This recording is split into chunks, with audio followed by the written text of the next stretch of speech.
Bienvenue dans cette nouvelle chronique où nous revenons en détail sur des affaires marquantes et faits divers récents.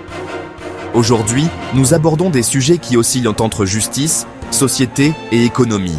Des compensations financières, des licenciements au port de Dakar, une fraude complexe, un infanticide bouleversant et une escroquerie de grande ampleur.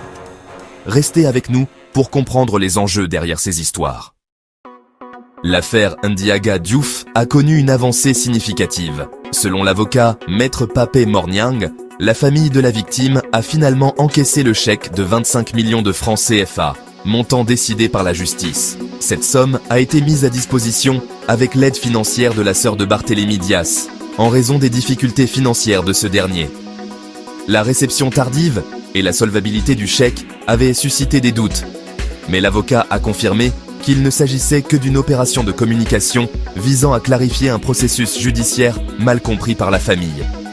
Cette affaire montre l'importance d'une communication claire entre les parties pour éviter des tensions inutiles. Passons maintenant au port autonome de Dakar, où la gestion des ressources humaines suscite des remous. Le directeur général, Walid Diouf Bodian, a procédé à des ajustements des effectifs, conduisant au non-renouvellement d'une centaine de contrats, fin 2024.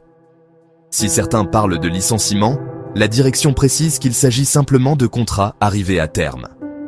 Cette stratégie vise à optimiser les effectifs après un audit. Il est important de noter que des recrutements ont été effectués en novembre, mais les enjeux de stabilité d'emploi restent une préoccupation pour les travailleurs. De l'économie portuaire, nous plongeons dans le monde de la cybercriminalité avec une affaire de fraude à grande échelle. Un marchand ambulant, PM Timera, est accusé d'avoir détourné plus de 22 millions de francs CFA via des comptes Orange Money.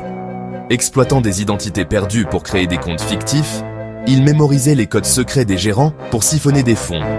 Malgré ses dénégations, il a été localisé grâce à Sonatel. Cette affaire met en lumière les failles de sécurité dans les opérations de transfert d'argent et la nécessité d'une vigilance accrue.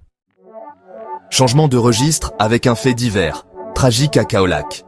Le corps sans vie d'une femme de 80 ans a été retrouvé dans un canal à ciel ouvert. Une découverte qui a bouleversé le quartier de Dialeigne. L'enquête ouverte permettra peut-être de faire la lumière sur les circonstances de ce drame. Ce triste événement rappelle l'urgence de renforcer la sécurité des infrastructures publiques.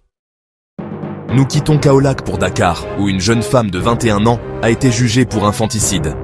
Ayant accouché seule, Mademoiselle Diouf a causé la mort de son bébé par asphyxie, utilisant un foulard pour extirper l'enfant. Ce drame, né de la peur du jugement familial et du regard social, soulève des questions sur l'éducation sexuelle et le soutien aux jeunes filles. Cette affaire met en avant les dilemmes sociétaux liés à la maternité non désirée. Ces différentes affaires montrent combien la justice et la société s'entrelacent dans des dynamiques complexes. Que ce soit pour des questions économiques, des drames humains ou des dysfonctionnements systémiques, elles nous rappellent l'importance de la transparence, de la prévention et de la responsabilité individuelle. Pour rester informés et mieux comprendre notre société, abonnez-vous et partagez cette vidéo.